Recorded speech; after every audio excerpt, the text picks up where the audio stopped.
সালাম আলাইকুম ভাই, ভালো আছেন ভাই? দুধ তো সেই দোয়ানো দোয়াচ্ছেন ভাই, বাটও যে একদম সপরি গলার মতন বাট ভাই। কয় লিটার দুধ হবে এখন ভাই? এখন 15-16টা এক টানে। আবার বিকেলে বিকালে 7:30 হবে। তার মানে 23-24 চলে আসছে। বাচ্চার বয়স, বাচ্চাও তো কেবল নাভি পড়ে, এখনো লাভই তো পড়েনি। বাচ্চার বয়স কয়দিন ভাইয়া? সপ্তাহখানেক হয়নি, মানে 5-6 দিন। 5-6 দিন।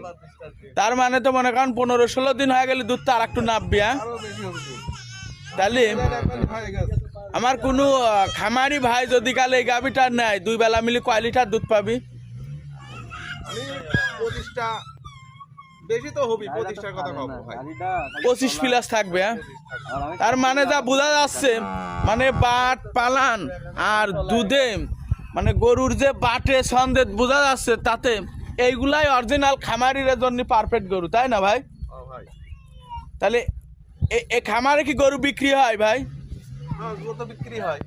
তাহলে আমার কোনো দর্শক ভাই যদি কাল মনে করেন আপনার এই যে এই গরু দেখলো, দেখি সাইডে যদি কাল ওনারা যদি কাল মনে করে যে খামারে আসবে, আইস সাইডি এই রকমের দেখি শুনি নিতে পারবে। হ্যাঁ ভাইয়া, এরকম বই এই গাভিটারও তো বাচ্চা আছে নাকি?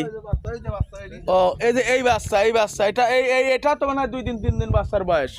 3-4 দিন বাচ্চা বয়স। তাহলে আমার কোনো দর্শক ভাই আইস সাইডি আমার এই প্রতিবেদন দেখি সাইডি কি আসি গরু ইনশাল্লাহ তাই নিতে পারবে। হ্যাঁ ভাই, নিতে পারবে ইনশাআল্লাহ ভাই। আচ্ছা তাহলে আপনার স্ক্রিনে আপনার নাম্বারটা দেওয়া থাকবে, আমার দর্শক ভাইরা ফোন দিলে কথা বলি, তাহলে আপনার ঠিকানা লোকেশনটা দিয়ে ওনারে বলি দিয়ে যে এটা হচ্ছে ঈশ্বরদী, তো তাই না? ঈশ্বরদী অরণখোলার পাশে ঢুলটি বাজার।